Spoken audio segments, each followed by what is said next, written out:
No, it's absolutely wrong. We completely and strongly refute these allegations. You see, you must be able to appreciate the situation which arose in UP, which developed in UP as a result of the withdrawal of support by the BSP to the Kalyan Singh government. That created a peculiar situation. Here was an assembly which was not convened for almost 6 months. Then it was convened, and again the MLAs were going to face the prospect of a dissolution. UP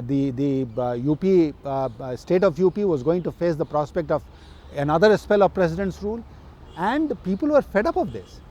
Uttar Pradesh has been in the throes of political instability for years and years, and the politicians, the people, everybody was fed up of it. So what happened? The moment the BSP support was withdrawn, there were people within the assembly who decided enough is enough, and we want to have a proper, popular, democratically elected government in UP.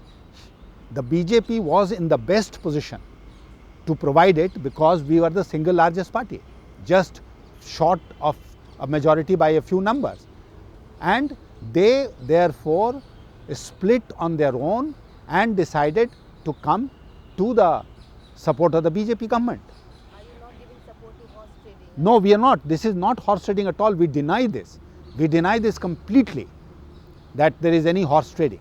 Have you heard from any quarter so far? Why hasn't somebody come out saying this is the promise made, this is the threat held out, this is the money which has been passed by the BJP? Nobody. Sorry. Sorry. Also, because it was by agreement you had got into this unholy. People said No, unholy this is, our opponents will always say anything that we do is unholy. The point is, we entered into an honest coalition with the BSP. We ran this coalition honestly for 6 months.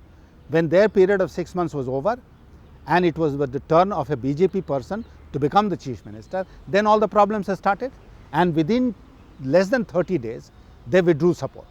So much for their commitment to return to the written word. They did not abide even by the written word. Forget about that.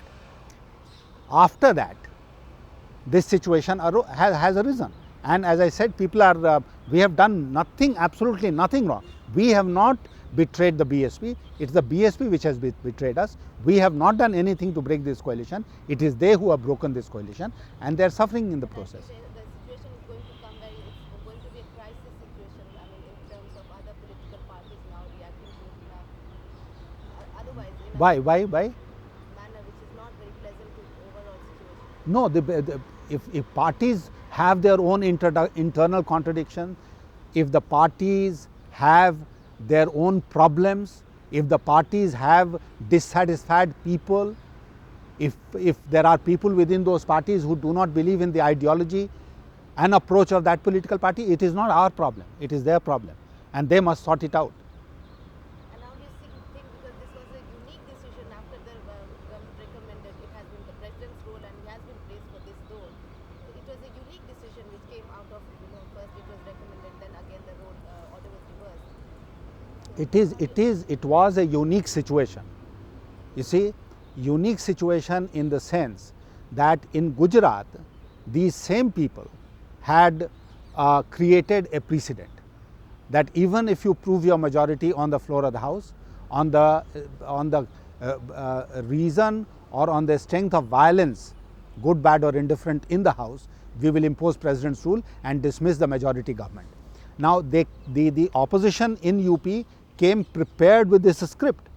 The script was already written out. They came prepared only to enact the drama, and that's why they immediately took to attacking the speaker and attacking the chief minister, attacking the treasury benches. You see, and the idea was that they will create violence, and after this violence has been created, Government of India will dismiss it. We are very happy, we are very satisfied, we are very grateful to the President of India that he took the stand which is constitutionally correct, bold and courageous, that I will not dismiss a government which has proved its majority on the floor of the House. So where do you think we have gone away from the moral grounds which you always said secular, always held up your moral ground. We have not compromised with our policies, with our principles, with our morality at all in this.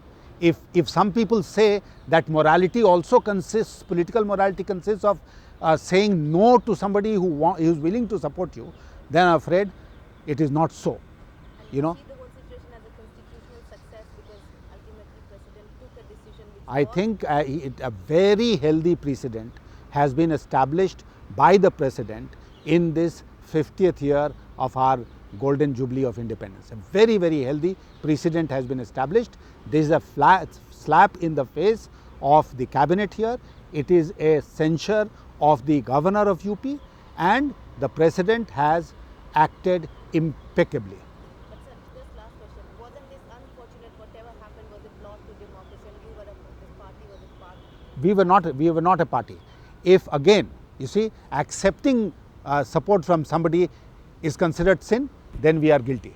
You know, if it's not, other people are happy if they are given support by even defectors to the BJP. But if we take somebody's support, then we are sinful. Similarly, if somebody comes and beats you up and you defend yourself, you're not committing any mistake, you're not committing a crime. No, those who started the mayhem, those who started the violence in UP, they are the real assaulters of democracy. They are the real enemies of democracy. Where does the party stand today after the decision came? How is this present situation? We believe that the last 4 days, starting on the 19th of October and ending on the 22nd of October, when all this drama was enacted, they are very important in the political history of India.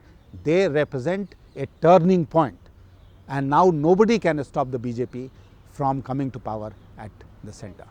Thank you.